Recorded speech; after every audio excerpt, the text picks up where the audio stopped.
பாகலூர் சார்பதிவாளர் அலுவலகத்தில் கலெக்டர் தினேஷ்குமார் குத்துவிளக்கேற்றினார். அருகில் கோபிநாத் எம்பி மற்றும் பிரகாஷ் எம்எல்ஏ மற்றும் அதிகாரிகள் உள்ளனர்.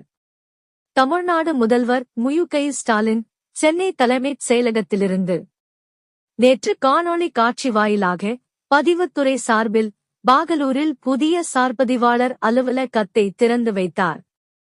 அதனைத் தொடர்ந்து பாகலூர் சார்பதிவாளர் அலுவலகத்தில் கலெக்டர் தினேஷ் குமார், கோபிநாத் எம்பி மற்றும் பிரகாஷ் எம்எல்ஏ ஆகியோர் குத்துவிளக்கு ஏற்றி வைத்து முதல் பத்திரப்பதிவை தொடங்கி வைத்தனர்.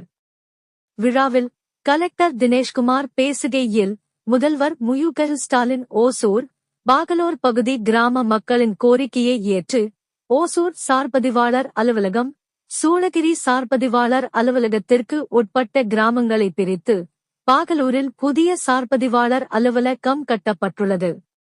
ஏற்கனவே சூளகிரி சார்பதிவாளர் அலுவலகத்தில் இருந்த 73 கிராமங்களில் தற்போது 15 கிராமங்களும், ஓசூரில் இருந்த 82 கிராமங்களில் 52 கிராமங்கள் பிரிக்கப்பட்டு 67 கிராமங்கள் பயன்பெறும் வகையில் பாகலூரில் சார்பதிவாளர் அலுவலகம் தொடங்கப்பட்டுள்ளது என்றார். இந்நிகழ்ச்சியில் ஓசூர் சப் கலெக்டர் பிரியங்கா, ஓசூர் மாநகராட்சி துணை மேயர் ஆனந்தையா, மாவட்ட பதிவாளர் பாலசுப்பிரமணியன், பாகலூர் சார்பதிவாளர் ரமேஷ், சுகாதார குழு தலைவர் மாதேஸ்வரன், டேக்ஸ் கமிட்டி தலைவர் சென்னீரப்பா, ஓசூர் தாசில்தார் சின்னசாமி மற்றும் துறை சார்ந்த அலுவலர்கள், பொதுமக்கள் கலந்து கொண்டனர்.